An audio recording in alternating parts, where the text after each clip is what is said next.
pada abad ke-18 di sebuah daerah di Kecamatan Kupang Timur, berdirilah sebuah kerajaan Oenam dengan ibu kota kerajaan Kauniki di wilayah Katolik. Sekarang atau terletak di utara Bau-Bau yang dipimpin oleh Raja Sobe Sonbai III. Ia adalah seorang raja yang sangat berpengaruh dan satu-satunya raja yang sampai akhir hayatnya tidak pernah menandatangani perjanjian takluk kepada Belanda. Untuk menghadapi kolonial Belanda, Raja Sobe Sonbai III tidak sendiri tetapi dibantu oleh 3 meo kepercayaannya, yaitu Meo Oeneno, Meo Konisnabena, dan meo yang terkuat yaitu Meo Tutus Maut. Pada suatu hari, dalam suatu sidang kerajaan, datanglah 3 prajurit raja yang ingin melapor.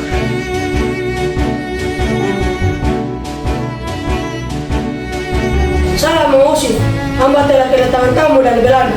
Suruh mereka masuk. Baik.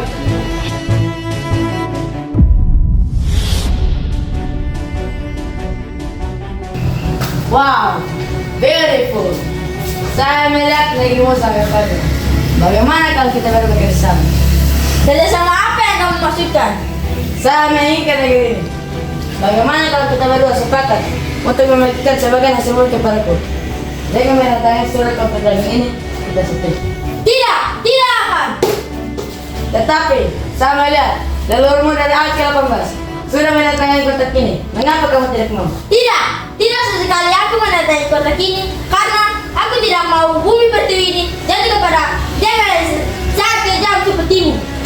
Baiklah, kalau itu mau. Mendengar hal itu, beberapa suku mulai bekerja sama dengan Belanda. Raja pun sangat marah.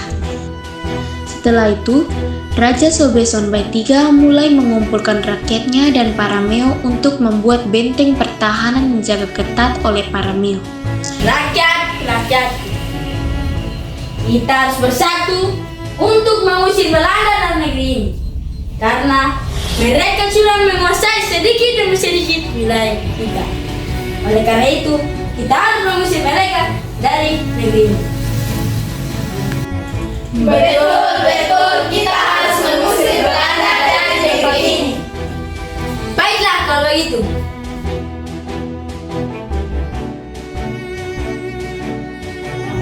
Overthrowers!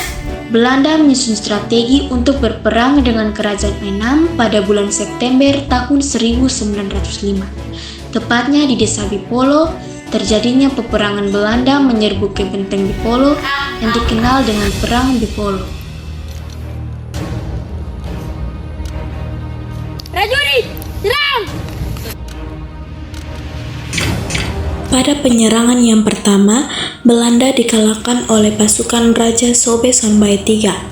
Karena merasa bahwa kekalahan itu adalah suatu penghinaan, maka mereka menyusun strategis lagi untuk menyerang benteng Bipolo yang dikenal dengan Perang Bipolo hingga kini. Saat peperangan yang kedua, 2 meo pun mati, yaitu Meo Oeneno dan Meo Kuisnakbena.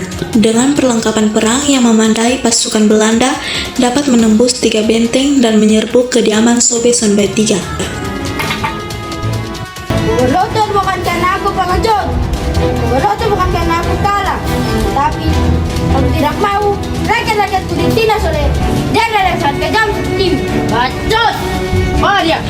Sobe Sonbai III berhasil ditangkap dan dibawa ke Pulau Kupang lalu diasingkan ke Waingapu, Sumba Timur selama setahun.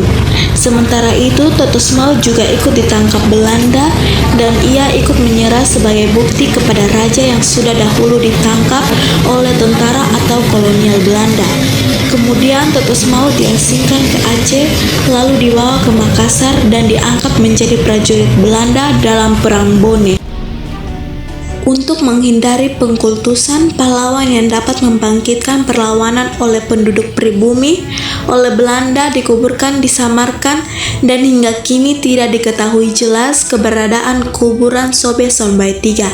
Setelah ia wafat, rakyat mengenal bukan sebagai raja perang, melainkan sebagai pahlawan bijaksana.